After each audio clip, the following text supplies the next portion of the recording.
Hi guys, Kadyo here, and you're watching M News. Palakas ng palakas ang clamor para sa retro classic motorcycles bawat taon. At ang scooter segment ang focus ngayon ng mga manufacturers. And now, ang nasa harap natin ay ang bagong Vogue SR150C Beethoven. Isang classic scooter para sa modernong panahon. A big shoutout nga pala sa Axor Helmets, no? Pakaganda ng helmet na to. Bagay na bagay ito, guys. Sa mga classic rides nyo. Diba? Look at that helmet. Beautiful.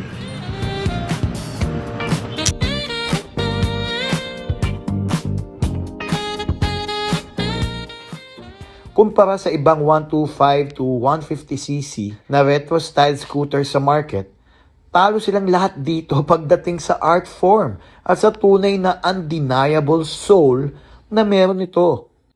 Premium classic ito na may dalang modern touch para sa riding needs natin ngayon.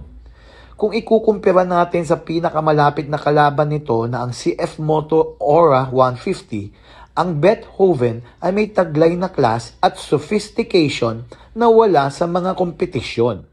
Sure, ang Vespa ay tunay tatak Italian breed, pero itong Chinese beauty na ito ay mas nakakaagaw ng pansin sa kalsada. I can assure you of that. Bago tayo pumunta sa kabuuan ng aking review para sa Vogue Beethoven, tignan muna natin ang specs nito. Ang engine niya is 149.6cc CVT single-cylinder 4-valve liquid-cooled single overhead cam na may 15.6 horsepower at 14.7 Nm of torque. Ang kanyang electrical fuel injection ay Bosch. Ang fuel capacity niya is 8 liters na may timbang na 139 kilograms at may seat height na 775 millimeters. Kumpara sa CF Moto Aura, halos pareho lang sila ng specifications. Pero ang ride feel ang nagpapakita ng kaibahan. Ang ibig kong sabihin, itong Beethoven ay talagang may persona at may pakiramdam na yayamanin tuwing binabaybay mo ang kalsada. Nakakasosyal. Pero huwag kayong magkakamali na tignan nito bilang isang laid-back o mabagal na motor dahil sa itsura nito. Itong eloquent scooter na ito ay kasing sporty ng kahit anong Japanese 150cc scooter. Kaya niyang makipagsabayan sa sporty power at agility. Pero nagbibigay ito ng comfortable ride without feeling stiff sa aggressive riding. At hindi rin matalbog sa kalye. Napakalambot ng body rebound nito salamat sa dual suspension na may 5-stage preload adjustment sa likod.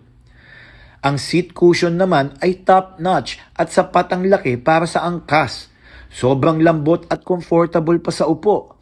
Bagay na bagay rin ang look nito sa classic retro styling. Pwedeng-pwede kang mag-ride ng ilang oras na may ngiti sa iyong mukha. Handling? Well, ito ang marahil ang pinakamagandang naramdaman ko sa isang scooter na na-review ko. May maxi scooter ride feel siya. Madaling i-flick at nimble sa traffic, pero stable kapag high speeds. Magandang ergonomics. Ang ride stance niya ay hindi nakakapagod sa braso, katawan o binti. Pagdating naman sa bilis, ang Vogue Beethoven SR150C ay humahatak ng parang ang daming kabayong naka-steroids. Ramdam ang linear power sa bawat piga ng throttle. Nariyan ang torque at acceleration at dahil sa low stance at aerodynamic design, suwabe nitong hinihiwa ang hangin. Ang 0 to 80 kph ay ang bilis makuha at smooth pa ang cruising nito with minimal vibrations. Kayang-kaya ang 100 kph. Ramdam mo ang power sa kanan mong kamay kapag bumanat ka. Isang comfortable at mabilis na ride na may kasamang sophistication. Iyan ang nakakuha sa loob ko. Ang 12-inch tubeless tires na may sukat na 110/70 sa harap at 120/70 sa likod naman ay nagbibigay ng stability, mas lalo na sa high speeds at sa mga corners. I-match mo pa ang 140mm ground clearance na naglalapit lalo sa iyo sa kalsada para mas aerodynamic ang takbuhan nito.